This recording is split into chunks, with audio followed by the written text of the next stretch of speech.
À la Foire nationale de Verdun, derrière le stand de Meuse, une chambre climatique simulant les effets de la canicule afin de sensibiliser aux conséquences du changement climatique a été installée. Le grand public a pu se plonger dans cette chambre climatique. Nous avons rencontré Christian Clot, qui est chercheur et explorateur, mais aussi à l'initiative de cette chambre climatique.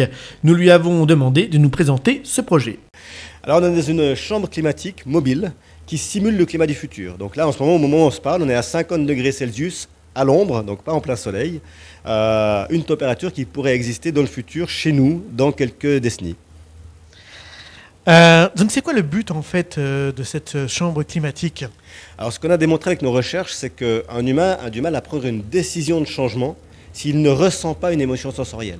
Je peux vous dire une information, il va faire 50 degrés, vous allez dire ah oui, il va faire 50 degrés. Mais là vous êtes en train de le vivre et peut-être que vous êtes en train de vous dire oui alors effectivement ça j'ai pas vraiment envie de le vivre. C'est pas tout à fait la même chose de l'entendre et de le sentir.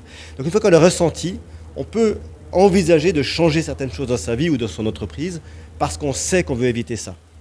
Alors jusqu'à présent, cette chambre climatique était à disposition des élus et des décideurs. Là, c'est la première fois que c'est ouvert au grand public. Pourquoi ce choix ? Alors même c'est la toute première fois qu'elle est ouverte à tout le monde, hein. C'est une innovation qu'on vient de commencer à faire tourner. On veut vraiment pouvoir faire vivre cette expérience au plus grand nombre de personnes possible. Alors comme vous l'avez vu, l'espace n'est pas démesuré, je ne peux pas mettre 1000 personnes dans cette chambre. Donc j'y vais par petits bouts, on laisse les gens une demi-heure, donc on y va 10 par 10.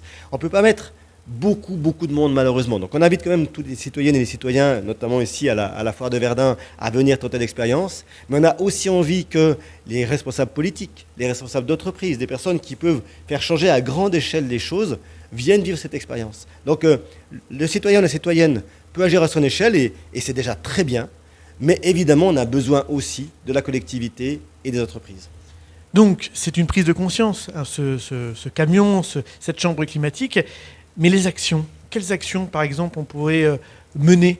Alors, dès qu'on sort de la chambre climatique, on invite les gens à aller dans une autre pièce, hein, peut-être on ira faire un tour, où on leur donne une explication d'abord de ce qu'ils ont vécu, hein, qu'ils comprennent tout ce que ça implique, puis ensuite on leur offre plein d'idées, de solutions qu'ils peuvent mettre en place. Ça peut être tout simplement de réguler un tout petit peu différemment la température dans son habitat. Ça peut être d'acheter un peu moins de vêtements. Ça c'est pour les individus. Pour les sociétés, ça peut être de mettre en place des services de déplacement collectif. Bref, on offre une cinquantaine de propositions de solutions, sachant qu'elles ne sont pas uniques. C'est une cinquantaine d'idées, mais il y en a plein d'autres. Et ensuite, c'est chacune et chacun, une fois qu'on a vécu cette expérience, qui pourra avoir ses idées, ses propositions et ses solutions.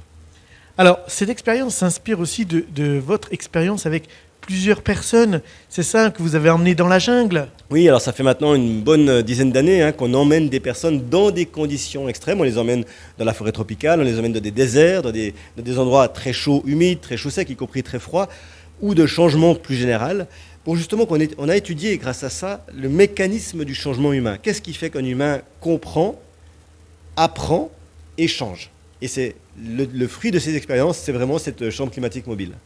Alors, c'est quoi en fait la suite ? C'est-à-dire que vous avez donc mis au point cette chambre climatique mobile. Voilà.